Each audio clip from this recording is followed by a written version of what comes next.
বাংলা গানের স্বর্ণালী যুগ থেকে শুরু করে আজকের ডিজিটাল স্ট্রিমিংয়ের সময়ে একটি নাম ধারাবাহিকভাবে টিকে আছে, জি সিরিজ। ৪৩ বছর পূর্ণ করে এবার ৪৪-এ পা রাখল দেশের অন্যতম ঐতিহ্যবাহী এই প্রতিষ্ঠান। ১৯৮৩ সালে শিল্পানুরাগী নাজমুল হক ভূঁইয়া খালেদের হাত ধরে প্রতিষ্ঠিত হয় জি সিরিজ। ক্যাসেটের যুগ, সিডি ভিসিডির সময়, আর আজকের ইউটিউব ও ডিজিটাল প্ল্যাটফর্ম, প্রতিটি ধাপে প্রতিষ্ঠানটি নিজেদের খাপ খাইয়ে নিয়েছে সময়ের সঙ্গে। বাংলা গানের অসংখ্য জনপ্রিয় শিল্পীর আত্মপ্রকাশ ঘটেছে জি সিরিজের মাধ্যমে।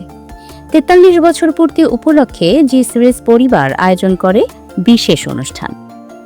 প্রতিষ্ঠা বার্ষিকীতে শুভেচ্ছা জানিয়ে জি সিরিজের কর্ণধার নাজমুল হক ভূঁইয়া খালেদ বলেন, মিউজিক ইন্ডাস্ট্রি, রেডিও, টিভি ও সিনেমা মিলেই গড়ে উঠেছে।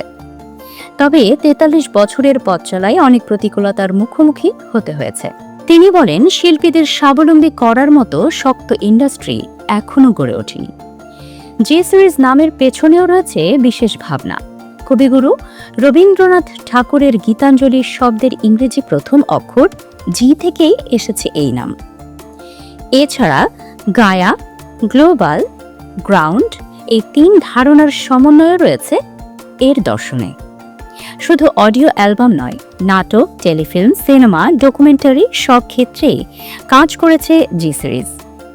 ২০০৬ সালে প্রতিষ্ঠিত হয় অঙ্গ প্রতিষ্ঠান অগ্নিবীণা, যার নামকরণ করা হয় বাংলাদেশের জাতীয় কবি কাজী নজরুল ইসলামের বিখ্যাত কবিতা গ্রন্থ অগ্নিবীণা থেকে।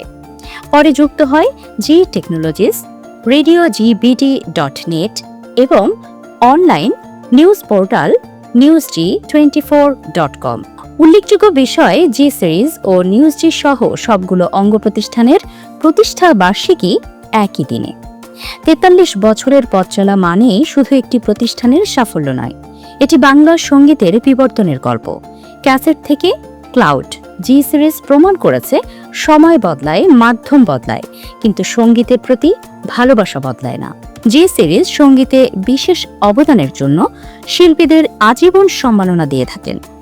এর আগে ২১শে পদকপ্রাপ্ত গীতিকার কাজী মাজহারুল আনোয়ার, প্রখ্যাত সুরকার ও বীর মুক্তিযোদ্ধা লাকি আখান্দ এবং লোকসঙ্গীত শিল্পী ফরিদা পারভিনকে আজীবন সম্মাননা দেওয়া হয়। এই সম্মাননা শুধু শিল্পীদের নয়, বাংলা সঙ্গীতের ইতিহাসকেও সম্মান জানানোর প্রতীক।